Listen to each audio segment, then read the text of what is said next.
vás zdravím u dalšího videa a dneska je to první let's play ze Shake of Fidget a chtěl bych to udělat takovou menší sérku. Jo, chtěl bych to udělat takovou menší sérku, mělo by to být trochu horší to provedení, protože jsem mi podělal mikrofon, jsem mi úplně podělal, takže další díly by měly být jakoby lepší, ale že teď se mi už nabíjela jiná hospoda nějaká, hospodka. Jsem úroveň 10, normálně budu za chvilku 11. Mám už svůj cech, jestli byste se chtěli ke mně připojit, tak klidně můžete, vám. Cech je, jmenuje se to Xindl.cz, jsou tam 3 členové, můj kámoš Petr, já a Hynek Král. Počkejte, takže já jdu, už tady masitý golem, takže tohle to dáme. Já docela jako ubírám docela, ale nemám ani tolik HPček jako na svíto. A už jsem nový level, takže to nice. Tady se můžete podívat ještě na moji postavu. Mám normálka, Raptora. Jo, a já hnedka dám asi novou tu. Jakou tu karačiť. Dáme tady tu.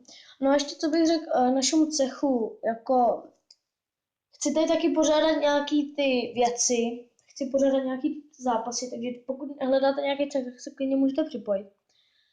Pravidla jsou, žádný není, je to tady napsané, je to libový, já jsem to jenom tak vymyslel. Pravidla žádný nejsou, když budete darovat něco na nějaký zápasy s jinýma cechama, určitě budu rád, už plánuju. No, může kdokoliv, bereme kohokoliv, jakoby, že jo. Ale zatím máme omezenou kapacitu a musím si to upgradenout, takže jo. Já se podívám ještě do čarovchodu. Tohle knihu si možná budu střihnout, tak jo. Teďka střihnu a uvidíme se, až nám naběhne hospoda, takže s tím čau. Takže jo, naše hospoda se nám už zase blíží jakoby konci, takže ještě že v našem cechu by bylo dobré, kdybyste něco přispěvali. A určitě se u nás bude hodně útočit. A co bych chtěla ještě dodat, ta hra docela jako baví mě. Už jsem ji začal minule, ale jakože mě tahle hra vážně baví. A plánuji jednu soutěž, já mám totiž 2 účty a jednu soutěž.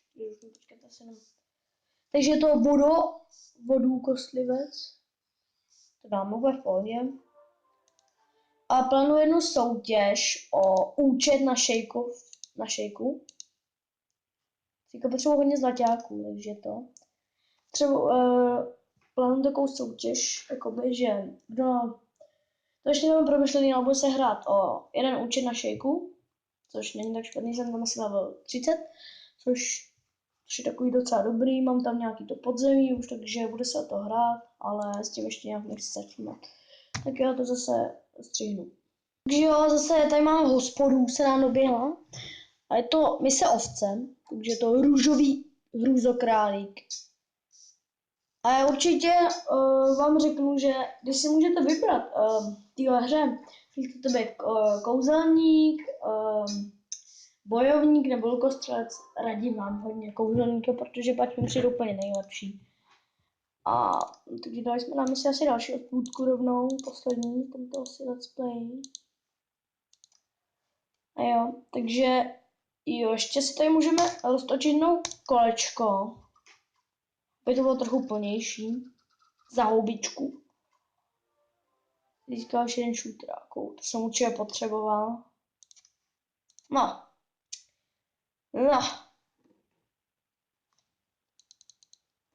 To je úplně úžasné. Potřebujeme pevnost. 100 zlaťáků. To na ulici nenajdu, takže budu muset víc hrát. Což to hraju asi 3 dny, ne, počkat, 2 dny to hraju. A docela jsem to hrál dost a jsem už 11. úroveň, což není vůbec špatný. Ještě vám řeknu názor na tyhle jakoby nastáj, podle mě jako pro ty lidi, kteří jsou třeba 300 vejš, level nebo prostě stovky, má cenu, ale když jste prostě normální prostě člověk, který to především jenom začal, má nějaký třeba 28 houbiček a těžko je získává. Vážně si tohohle Draco Griffina nekupujte. Váž to je pro mě vyhození peněz. Jsem si koupil tohohle, protože jsem to měl jako chtěl, to jsem to mít trochu rychlejší. Jsem na světě 9 mezinárodním a že bych přivítal nějaký nový členy do cechu. Určitě bych byl i rád, kdybyste navrhli nějaký nový znak. Ten znak jsem sice tolik úplně neuvažoval, ale je to Xinul.cz, 2 meče, 1 hvězda, ryby, nevím proč. No. Do zbrojírny se tady prodají. Je to podle mě docela dobrá hra, si s tím dají docela i záležet. No tak to bychom si mohli nějak počkat, já něco musím přeprodat, takže tohle je, počkejte se podívám, co je lepší. Jsem vždycky radši takhle, výdrž. Myslím, že tohle má větší cenu, takže tohle prodáme.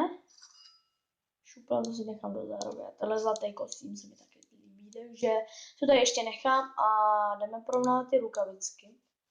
Takže co tady máme? Tyhle stojí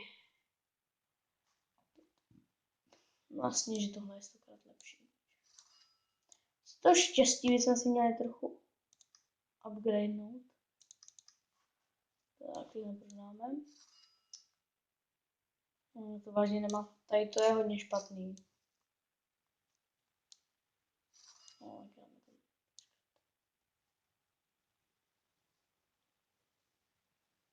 To je lepší už tady to, když to takhle můžu padnout.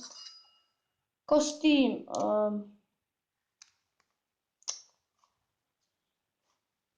To je tohle lepší. Si podívám do čarobchodu. Já jsem tady měl jeden lektvar na 7 dní, že budete nesmrtelný, což mi píš. 25, 15 houbiček, ale to takový dost na houby mi to přišlo.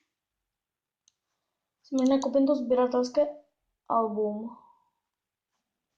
No. Já nevím, jestli se mi chce vůbec dávat do té pevnosti, protože chci zautočit na cech.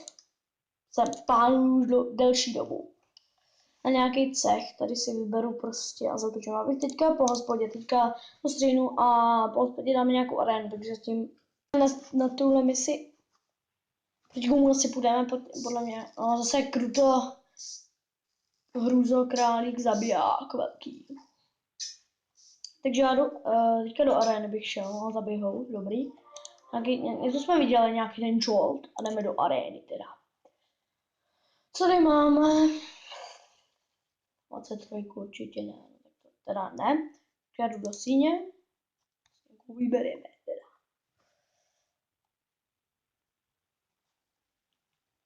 Třeba 10. Zapověříme si s tady tím třeba. Tak. Síla, obratnost.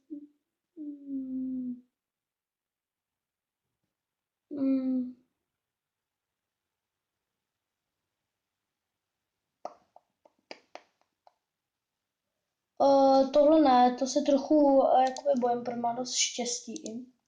Musíme třeba 9.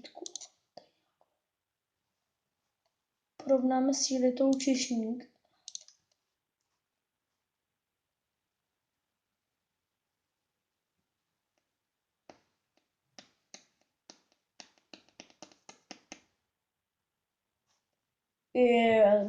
To bych mohl dát teoreticky. Jo, takže jdeme asi na to. Kůň tygr, jo, tygra má velkého. Jdeme do něj.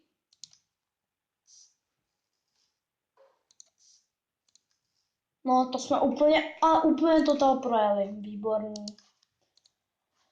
Takže tohle asi pro všechno stálý, určitě nezapomeňte dát palec nahoru a já se budu s vámi určitě těšit dalšího let's play z tohohle ze Shakea a měl by vycházet docela pravidelně, vaše hra je docela zábavná, baví mě to natáčet, takže myslím, že to je všechno a zatím teda čau.